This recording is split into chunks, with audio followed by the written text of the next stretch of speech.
Hello everybody. तो कैसे हैं आप लोग। तो आज हम फिर से आपके सामने में आ चुके हैं और जैसा कि आपको पता है कि पिछले वीडियो में हमने आपके सामने में ज्योमेट्रिकल ऑप्टिक्स के बारे में बातें करनी शुरू करी थी।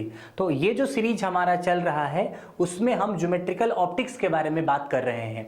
तो आज हम ज्योमेट्रिकल ऑप्टिक्स के सीरीज को आगे बढ़ाते हुए हम इसके कुछ अलग कंसेप्ट के बारे में बात करने जा रहे हैं। जैसे अगर आपको पता होगा तो आप सभी लोगों ने लॉज ऑफ रिफ्लेक्शंस तो जरूर ही पढ़े होंगे, लेकिन लॉज ऑफ रिफ्लेक्शंस जब आप पढ़ते हो तो आपने भी देखा होगा कि दो तरीके के लॉज होते हैं लॉज ऑफ रिफ्लेक्शंस में, जिसमें पहला लॉज होता है angle of incidence is equal to angle of reflection and the second क्या बोलते हैं हम लोग, सेकंड बोलते हैं कि incident ray, reflected ray and normal all are containing in the same plane. तो ये तो छोटी सी बात है, but in today's videos we are going to prove that कि angle of incidence is angle of reflection.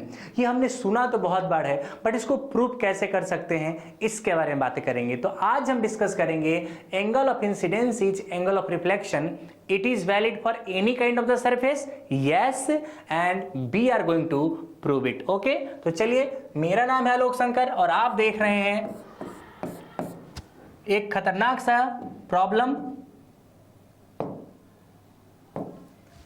हमारे सामने में, ठीक है। चलिए, तो अब हम बात करने जा रहे हैं, यहां पे देखिएगा ध्यान से कि अगर आप यहां पे देखेंगे कि हम कैसे प्रूव कर सकते हैं, तो इस चीज को प्रूव करने का सबसे आसान सा तरीका है, उस प्रिंसिपल का नाम है फर्मेट्स प्रिंसिपल। उसको हम क्या बोलते हैं बच्चे पार्टी लोग, इसको बोलते हैं फर्मेट्स प्रिंसिपल। अब आप देखो इसको कैसे लगा सकते हैं, ये बहुत ही सिंपल सा प्रूफ है और इस सिंपल से प्रूफ को आप बहुत ही आसानी से कर सकते हैं। मुझे आपके बारे में आपको बताने में बहुत ही ज्यादा आराम से, मुझे कोई दिक्कत नहीं है कि आपको पता है कि light always travels in straight line. Light हमेशा स्ट्रेट लाइन में ही ट्रेवल करती है, मतलब कि लाइट को अगर आप 10 पाथ दोगे ना तो हमेशा उस पाथ को चूज करेगा जिस पाथ में मिनिमम टाइम लगता है उसको एक पॉइंट से दूसरे पॉइंट तक जाने में। तो जैसे मान लीजिए कि अगर मैंने आपको ये बोला कि हमारे पास एक इस तरीके का सरफेस है, हमारे पास क्या है, एक इस तरीके का सरफेस है। लीजिए मैंने थोड़ा अच्छा सरफेस बना लिया, इस सरफेस पे मैं एक लाइट को लेके आ रहा हूं। अब मेरा कंडीशन समझिएगा, कंडीशन ये है कि मैं एक ऐसे पॉइंट की कल्पना करता हूं, ये हमारे पास एक ऐसा पॉइंट है कि लाइट यहां से निकलनी चाहिए और हो सकता है कि लाइट यहां पे जानी चाहिए। आपने बोला सर ये कौन सी बात है, ये तो बहुत ही आसान है। अब प्रॉब्लम है कि आप बोलोगे कि लाइट को ऐसे लेके चले जाओ, बिल्कुल ए पॉइंट से लेके बी पॉइंट तक आप लाइट को सीधे लेके जा सकते हैं। नो, ये हम नहीं कर सकते हैं। क्यों नहीं कर सकते हैं? क्योंकि हम यहाँ पे रिफ्लेक्शंस के लॉज को प्रूव करने की कोशिश कर रहे हैं। तो ये जो लाइट है ना, जो ए से निकलेगी उसको आफ्टर रिफ्लेक्शन ही बी तक पहुंचना है। This is the necessary and the sufficient condition. तो अगर आप यहाँ पे देखेंगे तो बहुत ही आसानी से आप ये बोल सकते हैं कि एक लाइट मान लीजिए कि यहाँ पे आई और ये टकराई, और टकराने के बाद क्या होगी, ये सीधे निकल जाएगी यहाँ पे। ये बहुत ही आसान सी चीजें मैंने बोली।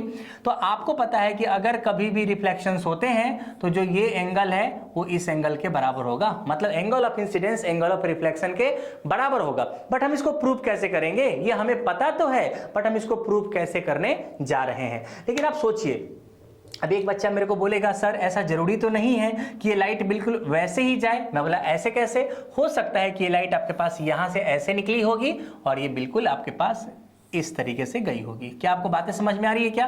तो यहां पे भी पॉसिबिलिटी है कि एंगल क्या हो जाए, बराबर हो जाए। इसका मतलब तो सिंपल सा ये है कि अगर मैं इस डिस्टेंस को h1 मान लूं और यहां से यहां के डिस्टेंस को मैं h2 मान लूं, ठीक है, तो आपको पता है कि ये जो डिस्टेंस है, जैसे मान लीजिए कि अगर मैं ये वाले पॉइंट को लेके प्रूव करने की कोशिश करूं तो ये पॉइंट मान लीजिए कि मैंने x मान लिया है। अगर पूरे मिरर का जो लेंथ है, अभी फिलहाल के लिए मैं l मान लेता हूं, यहां से यहां के जो पार्ट को मैं l मान लेता हूं, तो यहां से यहां वाला पार्ट कितना हो जाएगा, l माइनस x हो जाएगा।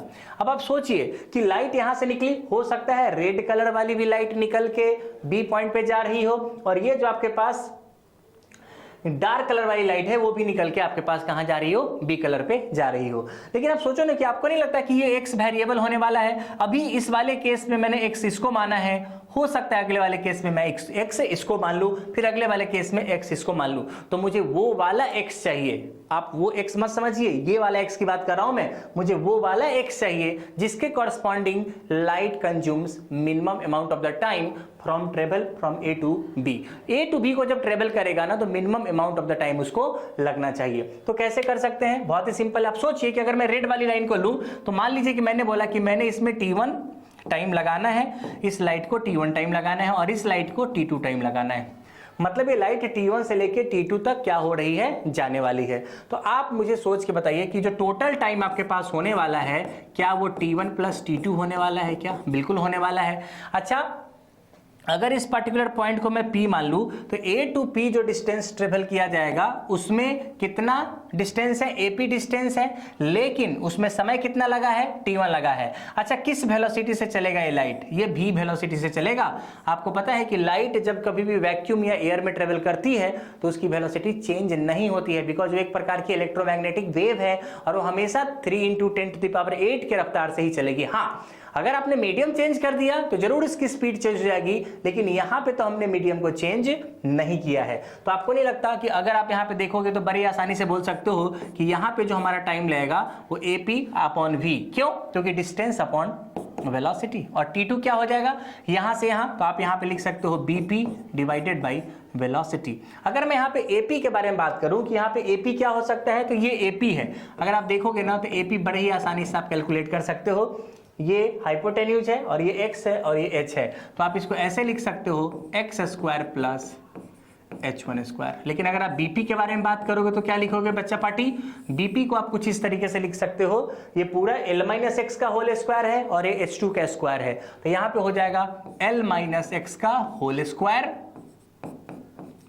प्लस h2 का स्क्वायर। एवरीबडी क्लियर और नॉट? बिल्कुल। तो आप सोचो कि अगर मैं यहां पे इस पूरे कहानी को लिख दूं तो यहां पे हो जाएगा √x² plus h1² divided by v, और यहां पे क्या हो जाएगा √L-x का whole square plus h2² divided by v।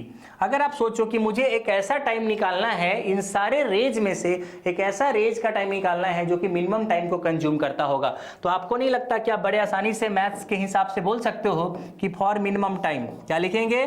For minimum time जो dt/dv का वैल्यू होना चाहिए, dt/dv का जो वैल्यू होना चाहिए, x के रेस्पेक्ट में बात कर रहे हैं ना, तो इसको आप x के रेस्पेक्ट में नहीं, आप इसको x के रेस्पेक्ट में डिफरेंशिएट कर दीजिए, क्योंकि हम वो लोकेशन ढूंढ रहे हैं तो हमें x वेरिएबल लेना पड़ेगा।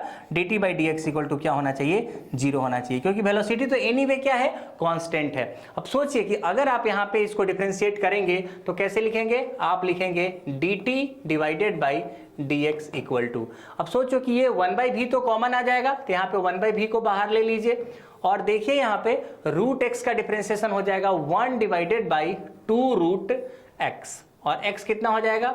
x² plus h1²। और अगर आप इसके अंदर वाले को भी डिफरेंशिएट करेंगे तो कितना लिख सकते हैं? 2x लिख सकते हैं। बहुत ही सिंपल सा आपके पास डिफरेंशिएशन हो गया।